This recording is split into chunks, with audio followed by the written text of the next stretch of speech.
No, I did more. It's better with more. It's better with more. That's okay. More. Hello, folks and friends, and welcome to the very first episode of Science vs. Supernatural Conflict of Interest, where your hosts, James and I, will be going head-to-head to see what's more interesting, science facts or supernatural stories. Now, for those of you who don't know, Science vs. Supernatural is an interactive experience because at the end of the day, it's your guys' opinion that matters the most. Unless on this episode, because the crew's going to be picking. Yeah, that's true. It's our first episode, so we've got our lovely camera crew behind us, Patrick and Elizabeth, and they will be deciding who does the deed. Yeah. The deed being a punishment. All right, now that you know the premise, it is time. James is going to start us off today. I understand you have some kind of story for us? That's right. All right. A true story. I'm going to take you back to 1977. In the quiet town of Dover, Massachusetts.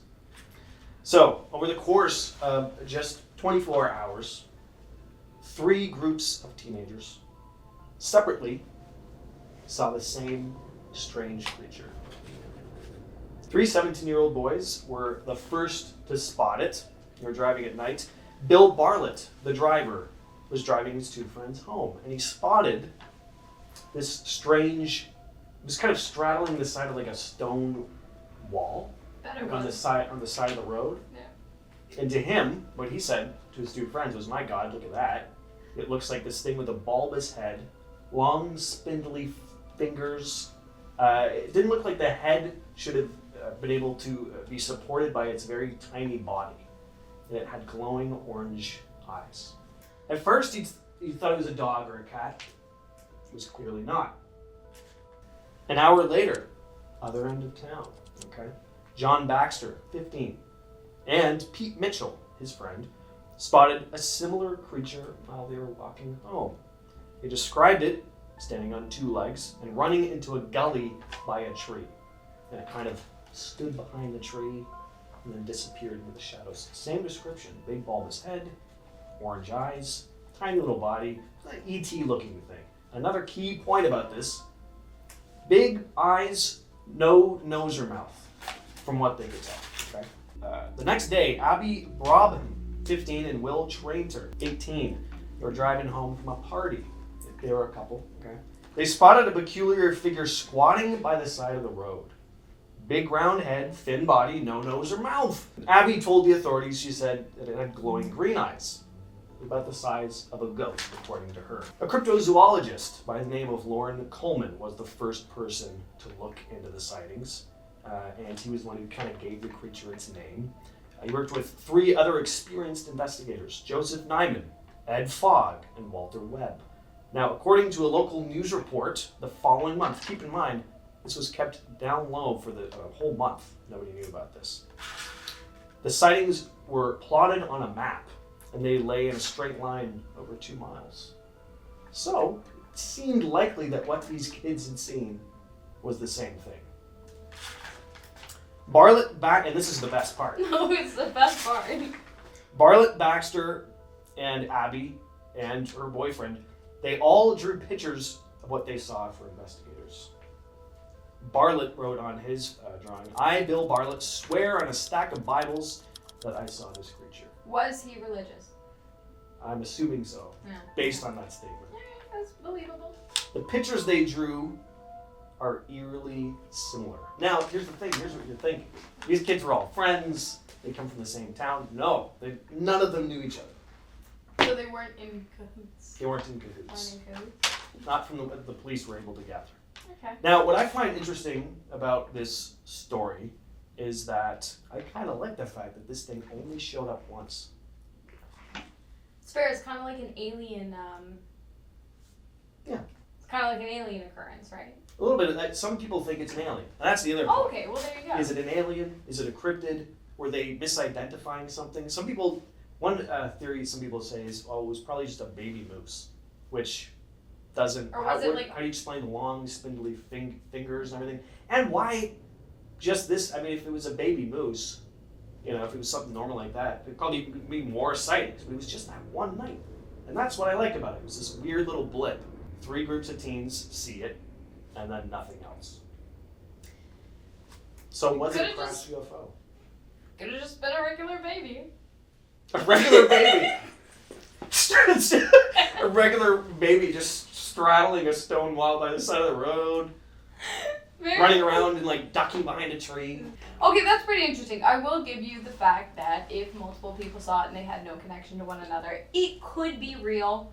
Well, they saw something, right? Something. Whether it's an alien or a cryptid or not. Did they all do some kind of combination of mushrooms or LSD that night? No. Alright. That was something they did question them about. I think one of them said, I think the first guy who was driving home with his friends had, done a little bit of that before. That wouldn't cause any hallucinations. No, that's a good point. Alright, well. There you go. It's a convincing story. Bobbleheaded babies are fun. But I have something that I feel like our viewers might be just a little more interested in, especially if you guys are into The Last of Us. While this isn't a zombifying mushroom, it's kind of similar and pretty interesting. It's a brain-eating amoeba. Let's talk about it. This is one of the most terrifying scientific discoveries to date, in my mind at least, and maybe in your mind if you're not careful. It's the brain-eating amoeba, and it's exactly what it sounds like. It's an amoeba that eats brains. If you don't know what an amoeba is, it's a unicellular organism with the ability to change its shape and cause a lot of damage. While they aren't scary to look at, because they're microscopic and you can't see them, they are still terrifying because, well, first of all, they're real. And second of all, they can kill you. They dwell in bodies of fresh water, generally dirty water, bogs, hot springs, ponds, and even unkempt pools, like you name it. And they can survive in temperatures of up to 115 degrees Fahrenheit, so like, these guys are pretty adaptable. And, well, they eat brains. Brain eating's the game. Naegleria fowleri is the scientific name. Well, you might think the best way to avoid these guys is like to keep your mouth shut in the water. That's not the case because they knows what's up.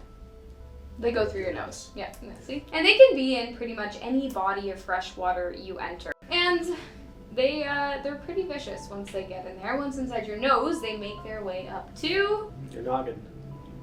Your brain. And what do they do, James? Ask me what they do. What do they do? I'm so glad you asked. They chow down on your brain tissue. And they give you an infection known as this. I can't pronounce it. I tried. Whoa. I'm so sorry. That's a big word. It's crazy, eh? Yeah, pretty big word. Anyways, if you are wondering what the symptoms of this, also known as PAM, are, it's sudden headache, fever, nausea, and these symptoms quickly escalate to encapsulate your mind. You become completely disoriented and you're pretty much unable to function. Now, if you're wondering if it's possible to survive this horror, the answer is yes, but it's highly unlikely. In fact, out of the 381 cases recorded prior to 2018, only 4 people survived, and that's because they got really lucky. As for the rest, it was pretty much pure torture from the time the amoeba entered the brain to the time of their death, aka their sweet, sweet release. Many of those who suffered from PAM also experienced loss of balance, seizures, and even hallucinations. So their final days alive were pretty much a write-off and incredibly far from what most people would consider as living. Now, if you, James, right now, and you guys watching are starting to feel a little bit of a headache, a little bit of a rising temperature in your body, don't worry about it. It's probably not because of a rare disease that's gonna kill you horribly and painfully. You're probably fine. And if you aren't, what's the point of worrying? Because you can't stop it. There's no point. Okay. That was, the brain-eating amoeba thing. I was like, well, is it just going to be some plant? It's going to give you like a stomach ache.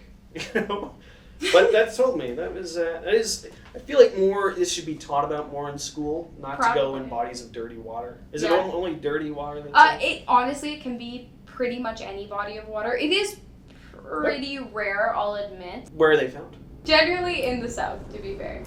Okay. Well, I'm not going to go there to the south. I'm going to stay up here in the north in Canada. Cancel your trips to Mexico. Oh my God. Yeah, that's pretty horrifying. I feel like they should teach that more in school. Yeah, it is. It's rare, but it could kill you. All right. I liked yours. I did. Thank you. I thought I was, you know, when it comes to, you know, science, you know, it's like how many horrifying things are there in the world, really, right? I mean, There like, are how a many lot, actually. how many ghost babies are there Oh. haunting up the streets of? You know, it was not a ghost baby. We don't know what it is. That's what I love about fair. the Dover demon.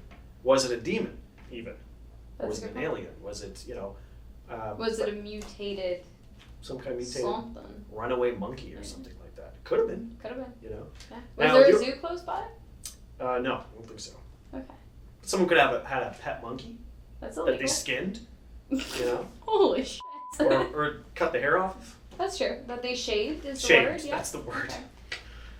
But Science teaching supernatural. I did like yours though. Yeah, that's I agree with that's a horrifying thing to have your brain eaten by a little tiny little creature. Yeah, and like you can think about it for the rest of your life every time you get in the water. Yeah, that's what I'm not looking forward to. Yeah, Because- it's a fun fact. Yeah, I mean everybody Six knows I years. love going to the south and jumping in pools of bog water, Yeah. and I'm not gonna be able to do that anymore. I know. I'm so So sorry. thanks for that, and you should also apologize to the audience for scaring them. I'm sorry. Jumping in pools of dirty bog water. Now, all right. Well, this would be the point where we turn to the audience and ask them Mhm. who they thought won. But since this is our first video, we have a very special gift for our lovely editors behind the camera, and that is that they get to decide who they want to piss off more. Put up a Okay. 1 if you think James's was better, and put up a 2 for me. 3, 2, 1. Okay, it's a tie. So we got to do Equal rock tie. paper scissors. All right. How do you do rock paper scissors? Rock Shoot. paper scissors shoot. Yeah. I never did the shoot. I just did rock paper scissors. You know, That's so whatever. weird. I'll say shoot. Rock, paper, scissors, shoot. Ha-ha! No! The classic way of determining any winner is through rock paper scissors. I actually believe they should do that for Very sports. scientific. Yeah. Somehow we ended up here. So we have decided that Hannah will be having a strawberry with some lovely sriracha mayo on it. The strawberries are in season apparently. Not sponsored. I have agreed that. Well, I haven't agreed. I'm James is gonna Depending do on- it with me. In the spirit of this being our first ever episode, James has so kindly volunteered to do the challenge with me, which I think all of you guys will appreciate. depending on how it tastes. You have to go first for sure. I might love this. We might actually have come up with something that a lot of people will like. Like it? Sure. I mean, a little bit, maybe a little bit more. Okay. I wish I had something to cheers with. I'll do a normal strawberry. No, it's fine. I would just hit yours with mine. Oh yeah. Okay. I don't think it's gonna be that bad, so. Oh, fucking growing. Oh my god! I don't know why you'd think that would have been alright. It's not bad. Okay. It's not bad. Okay. You know what? I'll try it. Now, because I'm so intrigued. Alright. You have to do a lot, and it makes it really good. Would you put on more for the rest of the strawberry? Would you finish the whole strawberry with? Okay. Jesus. Okay. That's pretty. No, I did more. It's better with more. That's better with more. That's okay. More. More. Yeah. I won. God, that smells so weird.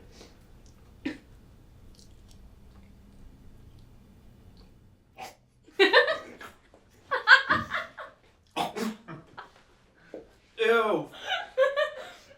Oh, that tastes like vomit. I lied. It literally tastes like I lied. vomit. It's really bad. That tastes like when you vomit. I'll finish the strawberry though. The strawberries are good. Sriracha mayo on its own is good. That Mm. was god awful. I'm not looking forward to these humiliations because that was, off the dome. They're only gonna get worse. Yeah, they're only gonna get better for you guys. And that being said, you guys will get to decide who the next winner is. So make sure you're watching, make sure you're subscribing. And make sure you're voting down in the comments. Yeah. Vote for me. Vote for whatever you think is best. I'll leave that up to you. Okay. Yeah, Prom that's queen. Political. We'll catch you guys next time.